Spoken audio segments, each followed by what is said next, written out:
समाचार नेटवर्क में आपका स्वागत है।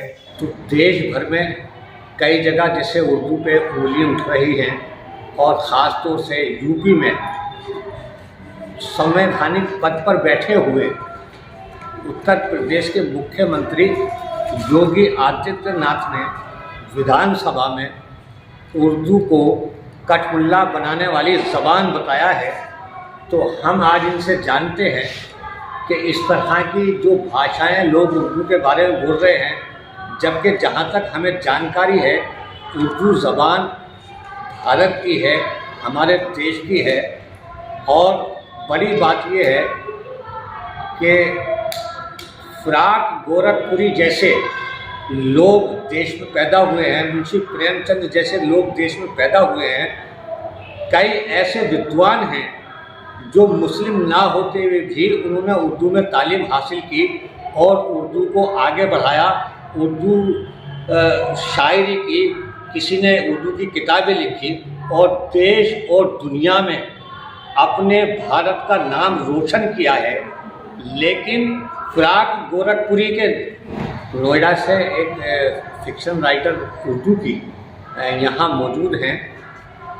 इस शायरी की वजह से आज उत्तर प्रदेश का गोरखपुर उनकी वजह से पूरी दुनिया में मशहूर है, ना कि योगी आदित्यनाथ की वजह से।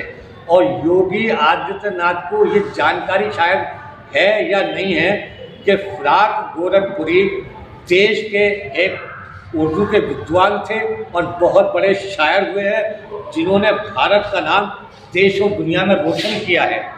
तो हम अजमेर से आए प्रोफेसर, उर्दू प्रोफेसर की क्या नाम है मैडम आपका? डॉक्टर फरखंदा ज़मीर। डॉक्टर फरखंदा ज़मीर मेरा नाम है। मैं अजमेर से आई हूँ और आज यहाँ पर एक सेमिनार आयोजित किया गया जो कि बड़ा इम्पैक्ट है आज के दौर में, क्योंकि ज़बान पर तहज़ीब के असरात, ये है आज का टॉपिक। और हमने ख़ास तौर से उर्दू ज़बान पर हिंदुस्तानी तहज़ीब के असरात, इस पर मैंने अपना मकाला पेश किया था। और मैं आपको बताना चाहूँगी कि उर्दू ज़बान जो है वो हिंदुस्तान की ज़बान है, यहीं पैदा हुई, यहीं पली बढ़ी। और ये बात आपको जानकर हैरत होगी कि उर्दू के अंदर अगर 5 लफ्ज़ फ़ारसी के हैं तो टे, ठे, ढे ये संस्कृत से लिए गए, बाकी अरबी से लिए गए। तो आप समझ ही जाओगे कि इसके अंदर सारी ज़बानों के अल्फाज हैं और इसके ऊपर सारी तहज़ीबों के असरात हैं।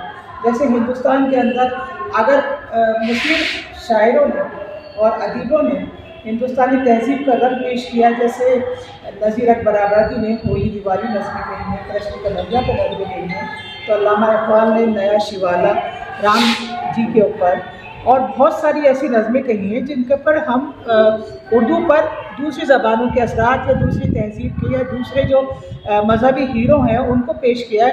इसी तरह से जो दूसरे मज़हब के लोग हैं, जैसे फ़राक गोरखपुरी का आपने जिक्र किया, चकबर्स लखनवी हैं और दुर्गा साय रघुपति, वही फ़राक गोरखपुरी, दयाशंकर नसीम जिनकी मसनवी गुलजार नसीम बहुत मशहूर है, वो ये सारे शायर जो हैं ये जब उर्दू में लिखते हैं तो कहीं हिंदू तहज़ीब के असरात उसमें नज़र आते हैं तो कहीं मुस्लिम तहज़ीब के असरात उसमें नज़र आते हैं। और ये कहना कि सिर्फ़ एक फ़रक़े की ज़ुबान है, ये बहुत गलत है।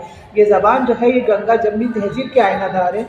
इसके अंदर हर तहज़ीब, हर हमारे मुल्क के हर खित्ते के लोग, चाहे वो कहीं के भी हों, उसकी तहज़ीब हमें बहुत ज़्यादा यहाँ पर नुमायाँ नज़र आती है। यहाँ के मेले ठेले, रहन सहन, बोली, रस्म व रिवाज, ये सारे हमें उर्दू ज़बान के अंदर नज़र आते हैं। ज़बान किसी एक की नहीं होती, ज़बान सबकी होती है और इस ज़बान ने इसी मुल्क में तरक्की की है। और आज यही वजह है कि UNO में इसको दुनिया की 10वीं ज़बान का दर्जा दिया गया। ये इस ज़बान की, हाँ जी, इसी साल UNO ने इसको दुनिया की 10वीं ज़बान का दर्जा दिया है। और ये इसकी मकबूलियत का राज यही है कि हिंदुस्तान की ज़बान है, यहाँ हर ख़ास और आम इसको बोलता था और आज भी बोलता है। आज हम देखेंगे कि अगर RPSC में अभी सिलेक्शन हुए हैं तो उसमें से 6 नॉन मुस्लिम हैं। तो उर्दू ज़बान सबकी ज़बान है, उर्दू किसी एक की ज़बान नहीं है। उर्दू ज़बान से ताल्लुक़ रखने वाला हर आदमी एक कौमी यकजहती का तसव्वुर लेकर आता है और उसको हम सब साथ मिलकर रहते हैं। तो यही इस ज़बान की ख़ासियत है और यही इस ज़बान का उरूज है। योगी आदित्यनाथ ने अभी 2-4 रोज़ पहले विधानसभा में उर्दू को कठपुतला बनाने वाली ज़बान बताया है। इसके बारे में आप क्या कहना चाहते हैं? मैंने आपसे भी यही कहा कि ये कोई कठपुतला बनाने वाली ज़बान नहीं है। ये ज़बान जो है ये गंगा जमनी तहजीब के अलमदार है। इसके अंदर इसको मुसलमान भी पढ़ते हैं तो इसको नॉन मुस्लिम भी पढ़ते हैं। और मैंने अभी आपको बताया और आपने भी कहा है कि इसको रघुपति फिराक गोरखपुरी जिनको ज्ञानपीठ अवार्ड मिला था उन्होंने बुलंदी पे पहुँचाया। तो चकबस लखनवी ने वतन का तसव्वुर पेश किया, अल्लामा इकबाल ने तराना हिंदी लिख के इसके अंदर वतन की मोहब्बत को पेश किया। तो हम ये कैसे कह सकते हैं कि कठपुतला की ज़ुबान है? ये कठपुतला ज़ुबान नहीं है। वो जो हमारी मजहबी जो किताब है वो तो अरबी में पढ़ाई जाती है। ये उर्दू ज़बान जो है ये तो यहाँ की गंगा जमनी तहजीब की ज़बान है, जिसके अंदर हमारी कौम, हमारा मज़हब, हिंदुस्तान की जो भी मज़हब है, जो रंग बिरंगी फूल है वो इसके अंदर हमें नज़र आते हैं। एक बहुत बड़ा डिपार्टमेंट है जहाँ पर उर्दू के कम से कम आपको 150-200 तलबा मिल जाएंगे, यानी स्टूडेंट मिल जाएंगे। और उसके अंदर ये कोई नहीं है कि वहाँ पर मुस्लिम बच्चे हैं या नॉन मुस्लिम नहीं है, वो दोनों बच्चे, दोनों ही मज़हब के बच्चे मिलकर हम उनको पढ़ाते हैं और वो पढ़ते हैं। अभी रिसेंटली RPSC सिलेक्शन हुआ है, उसके अंदर 6 नॉन मुस्लिम हैं और अभी भी अजमेर के अंदर एक नॉन मुस्लिम पढ़ा रही हैं। तो इसलिए वहाँ पर बहुत अच्छा कल्चर है, बहुत अच्छा वो है कि हम सब मिलकर इस ज़बान को पढ़ते हैं, इस ज़बान को तरक्की देते हैं। आज राजस्थान यूनिवर्सिटी के अंदर उर्दू से रिलेटेड एक सेमिनार हो रहा है, जहाँ राजस्थान यूनिवर्सिटी के उर्दू डिपार्टमेंट के विभागीय अध्यक्ष, प्रोफेसर, स्टूडेंट्स व दिगर हजरात, बाहर से आए कुछ मेहमान खुसूसी इस सेमिनार में मौजूद हैं।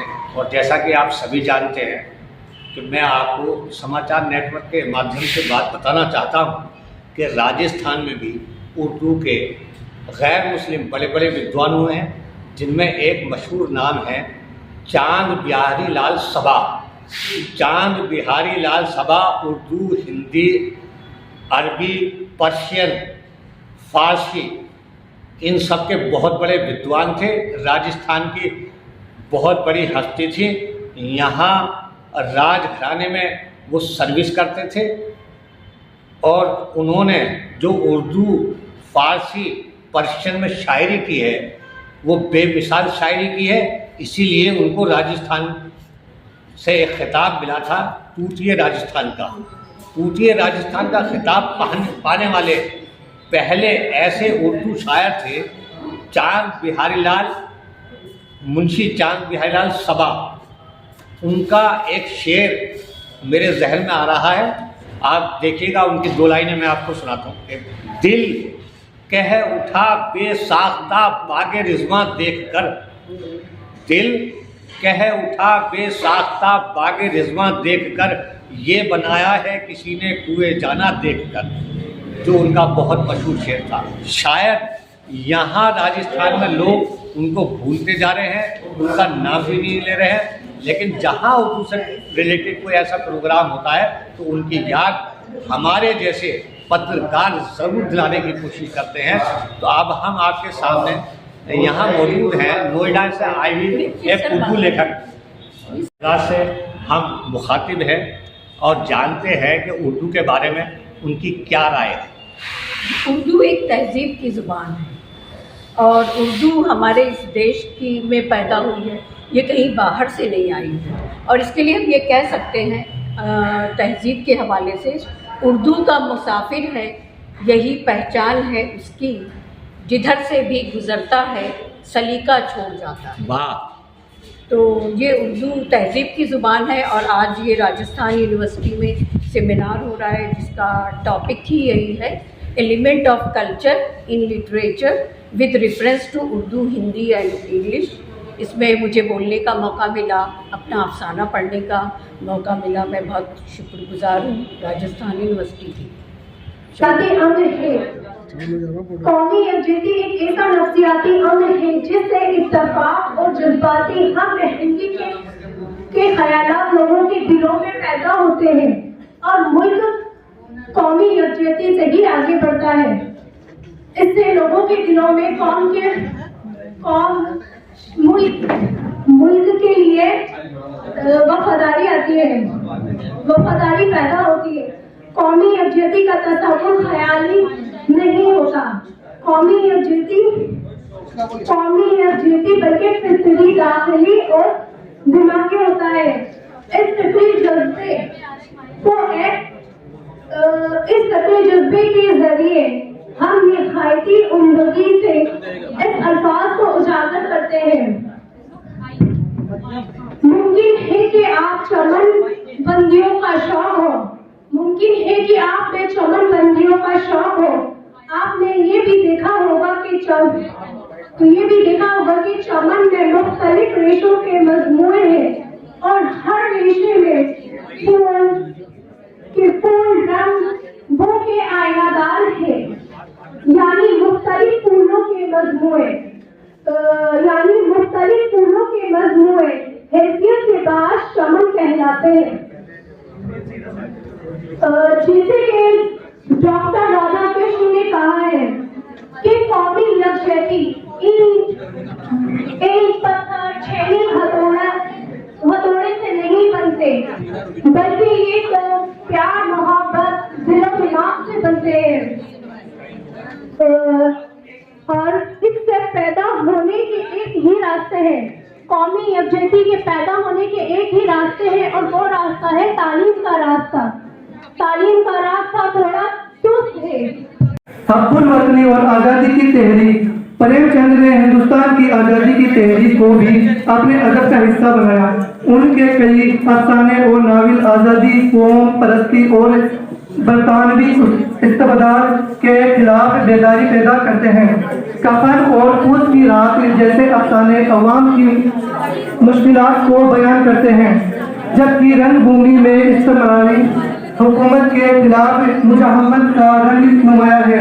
हिंदुस्तानी त्यौहार, रिवायात और रस्म रिवाज उनकी कहानियों में रहते हैं, लेकिन साथ ही उनमें मौजूद नाइंसाफियों की निशानदेही भी करते हैं।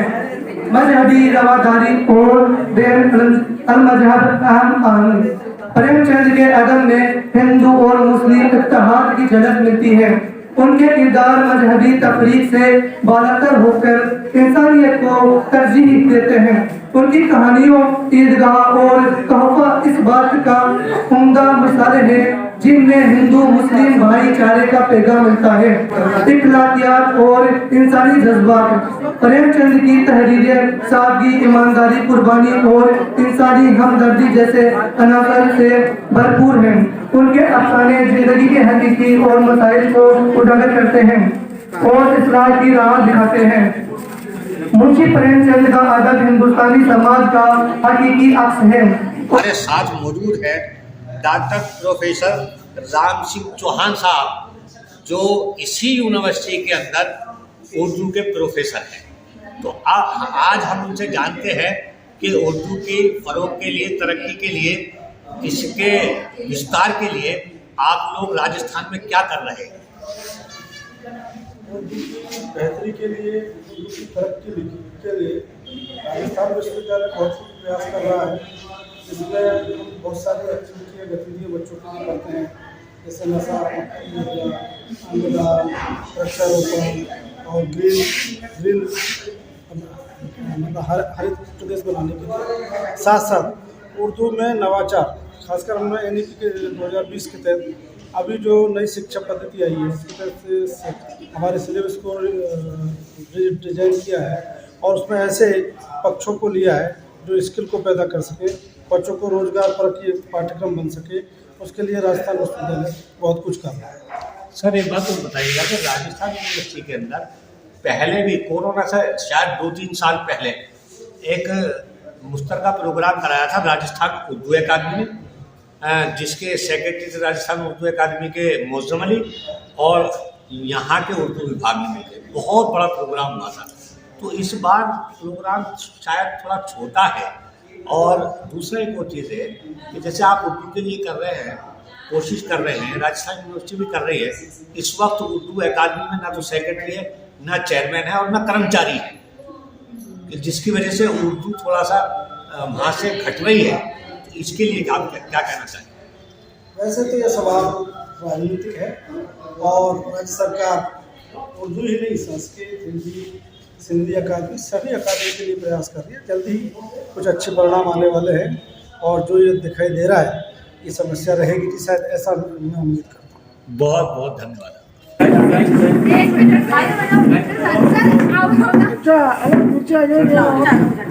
अच्छा ग्रुप बन जाए। सब बच्चे बैठो,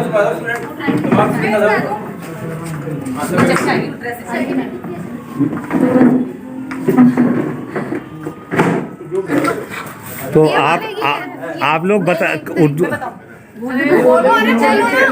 कोई तो बोलो, ऐसे बोल रहे नहीं, आप सब लोग उर्दू में पढ़ते हैं तो कुछ तो बोले उर्दू के बारे में।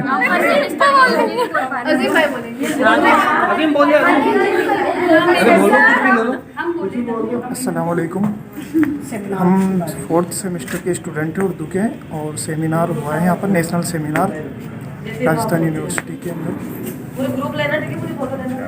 उर्दू का सेमिनार। क्या नाम है सर आपका? सर मेरा नाम अजीम खान है। अजीम खान। हाँ अजीम खान बोल रहे हैं आप, अजीम खान की जगह। और कोई बोलना चाहेंगे आप लोगों को? उर्दू एवं पर्शियन विभाग के द्वारा 1 दिवसीय सेमिनार का आयोजन किया गया, जिसका विषय था भारतीय संस्कृति एवं साहित्य। साहित्य और संस्कृति दोनों समाज के दर्पण हैं। जो साहित्य में होता है वही संस्कृति में झलकता है, और जो संस्कृति में जो एलिमेंट्स होते हैं वो समाज में प्रतिफलित परिलक्षित होते हैं। तो आज एक छोटे से कुंभ के रूप में यहाँ पर जो ज्ञान का विमर्श हुआ है उसका बहुत ही सुंदर नवनीत निकला है, और हमारे उर्दू विभाग के द्वारा ये सेमिनार बहुत ही अच्छे ढंग से आयोजित की गई। अब मैं एक बार पुनः डॉक्टर आरिफ अली जी को कुछ शब्द कहने के लिए। आज का ये एक रोज़ा सेमिनार कामयाबी के साथ मुकम्मल हुआ है। इस सेमिनार का मौजू हिंदुस्तानी अदब में हिंदुस्तानी तहज़ीब के अनासिर रहा। इस पर मकाला निगारों ने अपने ख़यालात और तासुरात का इजहार किया, और इन ख़यालात और तासुरात का निचोड़ यही निकला कि हमारी हिंदुस्तानी तहज़ीब, जो कि गंगा जमुनी तहज़ीब है, ये हमें प्यार, मोहब्बत, अख़ुवत, इत्तेफाक और इत्तेहाद का पैगाम देती है। यही हमारे मुल्क की एक ख़ूबसूरत झलक है, यही हमारी मुल्क की ख़ूबसूरती है कि यहाँ पर मुख्तलिफ़ रंगों, मुख्तलिफ़ नस्लों, मुख्तलिफ़ ज़बानों के बोलने वाले लोग आपस में इत्तेफाक और इत्तेहाद के साथ रहते हैं। बस इन्हीं ख़यालात के साथ कि हम इसी तरह मिलजुल कर रहें, इसी तरह भाईचारे, इत्तेफाक और इत्तेहाद को ज़ाहिर करें, पेश करें, डेमोन्स्ट्रेशन करें, इसी के साथ हम अपने इस प्रोग्राम का, इस एक रोज़ा सेमिनार का इख्तिताम करते हैं।